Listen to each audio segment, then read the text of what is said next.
Сәлем достар, бүгін сіздерге осындай ерекше қатпарлы самсаның қамырын өзім қолдан дайындаған болатынмын.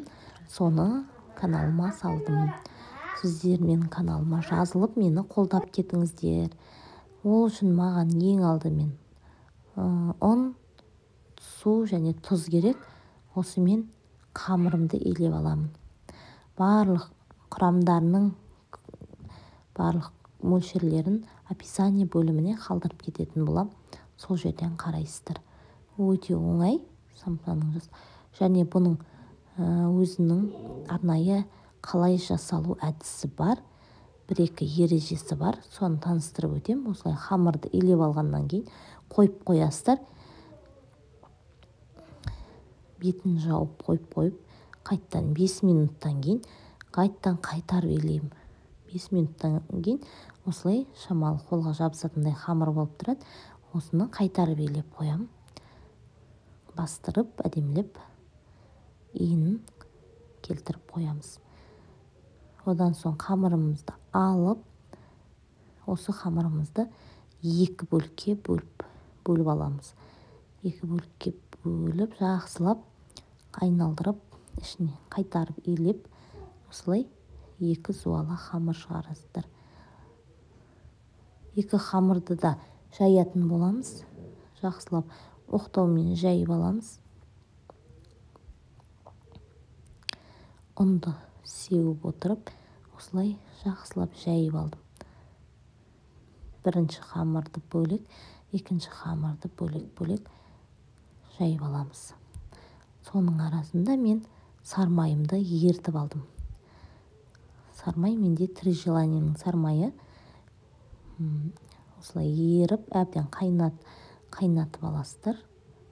Сол кезде майы кетіп істейтін болады. Екінші қамырымды жайдым. Дәл осылай етіп, 2 қамырымды да жайып аламын. Одан соң майымды жегін шамалы тартып, жұқалап аласыздар. Қатты жұқада, қатты қалыңда болмау керек. Майымды жағып аламын, осындай бір келке етіп. Одан кейін май сәл кепкеннен кейін, шамалы тоңазығаннан кейін барып, екінші қамырды үстіне саласыздар. Одан соң екінші қамырдың да бетіне дәл осылай етіп сармайды жағып аласыздар. Сәл тоңазығаннан кейін барып, саңылау қалдырмай дәл осылай орайсыздар. Мұздатқышқа 1 күнге, 2 күнге салып қойға болады. Я болмаса 10-15 минуттан бірден алып, самса жасай берулеріңізге болады осы қамыр арқылы. Мен 10-15 минут қалдырдым да бірден самса жасадым. Морозильникке, мұздатқышқа яғни салып қойдық. Салафанға салып. 10-15 минуттан кейін қайтадан қамырымды алып, мұздайдан осылай жасаған болатынмын. Енді менікі қата қоймаған, бірақ сонда да тез алдым. Өйткені маған аяқ астынан самса жасау керек болды. Сондықтан тездетіп жасап жатырмын.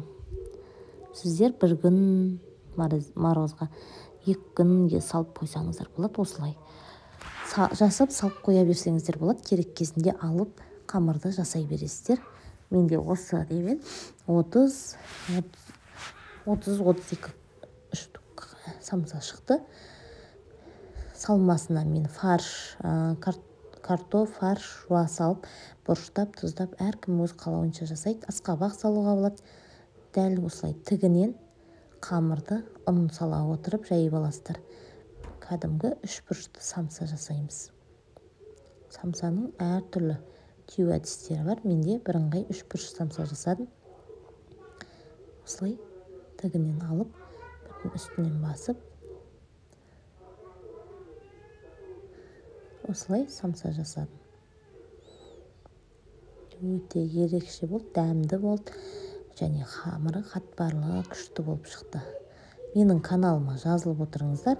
Алда талай рецептілерді салатын болам. Самсам өте ерекше, дәмді болған сонша балдарым бірден жеп қойды. Бетіне жұмыртқаның сарысымен мак сеуіп қойды. Мак сеуіп пісіріп алдым.